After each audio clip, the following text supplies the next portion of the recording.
Wherever you go, whatever you do, throw a little at it. Omax, Vest and Briefs. Chennai மாநகராட்சியில் மழைநீர் வடிகால்கள் அமைத்தல், சாலை சீரமைப்பு, பள்ளி கட்டடங்கள், திடக்கழிவு மேலாண்மை உள்ளிட்ட பல்வேறு உட்கட்டமைப்பு பணிகள் தனியார் ஒப்பந்த நிறுவனங்கள் மூலம் மேற்கொள்ளப்பட்டு வருகின்றன. இந்த திட்டப் பணிகளுக்காக ஆசிய வளர்ச்சி வங்கி, ஜெர்மன் வளர்ச்சி வங்கி மற்றும் உலக வங்கியிடம் 2000 கோடி ரூபாய்க்கு மேல் சென்னை மாநகராட்சி நிர்வாகம் கடன் பெற்றுள்ளது. இதற்காக ஆண்டுக்கு 95 கோடியே 20 லட்சம் ரூபாயை வட்டியாக செலுத்தி வருகிறது. அதேபோல் பணியாளர்கள் ஊதியம், ஓய்வூதியம், பராமரிப்பு, நிர்வாகம் உள்ளிட்டவற்றுக்காக ஆண்டுதோறும் 4500 கோடி ரூபாய்க்கும் அதிகமாக செலவிடப்படுகிறது. சென்னை மாநகராட்சி தற்போது கடும் நிதி நெருக்கடியில் சிக்கியுள்ளதால் பணியாளர்களுக்கு மாதந்தோறும் ஊதியம் வழங்கவே சிக்கல் ஏற்பட்டுள்ளதாக கூறப்படுகிறது. இதனால் கடந்த திமுக ஆட்சியில் தொடங்கப்பட்ட வேளச்சேரி மேம்பால பணி உட்பட 800 கோடி ரூபாய்க்கும் அதிகமாக ஒப்பந்தங்கள் ரத்து செய்யப்பட்டுள்ளன. கடந்த காலங்களில் மூலதன நிதி அதிகமாக செலவிடப்பட்டதே நெருக்கடிக்கு காரணம் என்றும், நிதிநிலை சீராக 6 மாதங்கள் ஆகலாம் என்றும் மாநகராட்சி அதிகாரிகள் கூறுகின்றனர். இந்த சூழலில் நிதி நெருக்கடியை காரணம் காட்டி திட்டப்பணிகளை ரத்து செய்வது ஏற்புடையதல்ல என்றும், வேளச்சேரி மேம்பாலம் உள்ளிட்ட திட்டப்பணிகளை தமிழக அரசு செயல்படுத்த வேண்டும் என்றும் துணை மேயர் மகேஷ்குமார் வலியுறுத்தியுள்ளார். இப்பொழுது சென்னையில் நீங்கள் போக்குவரத்து நிறைய இருக்கின்றது. மெட்ரோ ரயில் பணிகள் நடக்கின்றது மற்றும் பல இடங்களில் மழைநீர் வடிகால் பணிகளில் மிக விரைவாக கட்டமைத்து கொண்டிருக்கின்றோம். மேம்பாலங்களும் அதிகமாக தேவைப்படுகின்றது. பல மேம்பாலங்கள் கட்டி முடிகிற தருவாயில் இருக்கின்றது.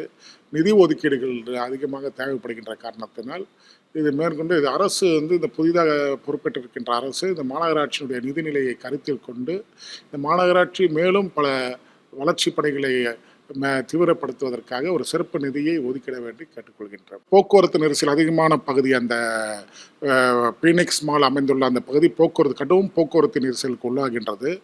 அதனுடைய கருத்தில் கொண்டுதான் நம்ம அந்த மேம்பாலங்களை திட்டமிட்டோம்.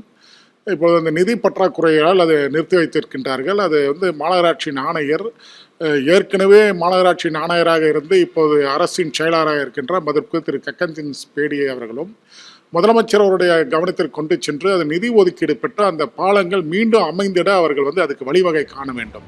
ஓராண்டு ஆனாலும் மாநகராட்சி நிதி நிலைமை சீராக வாய்ப்பில்லை என்று குறிப்பிட்டுள்ள துணை மேயர், சென்னை மாநகராட்சி திட்டப்பணிகளை மேற்கொள்ள முதலமைச்சர் விஜய் சிறப்பு நிதி ஒதுக்கீடு செய்ய வேண்டும் என கோரிக்கை விடுத்துள்ளார்.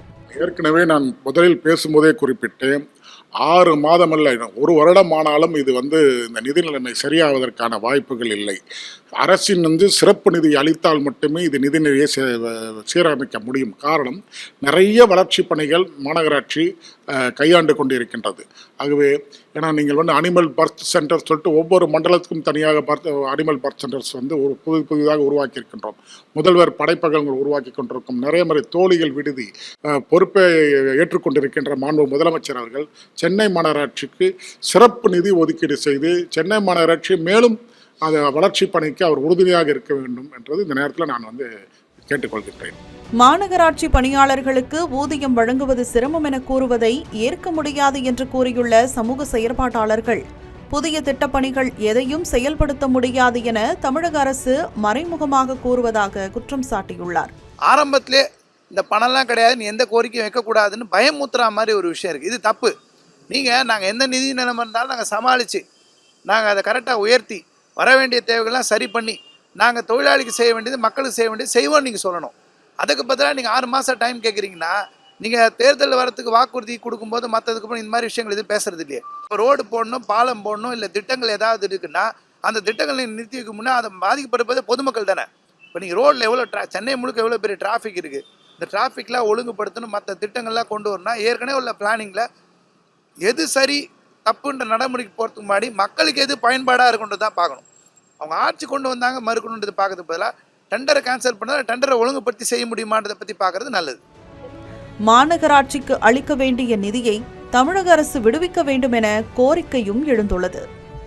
நிதி நிலைமையை காரணம் காட்டி மக்களின் அத்தியாவசிய பணிகள் மற்றும் தேவைகளை நிறுத்தி வைக்கக்கூடாது என்றும் மேம்பாலங்கள், சாலைகள், குடிநீர் வசதிகள் போன்ற அடிப்படை வசதிகளை விரைந்து முடிக்க வேண்டும் என்பதே அனைத்து தரப்பினரின் கோரிக்கையாக இருக்கிறது.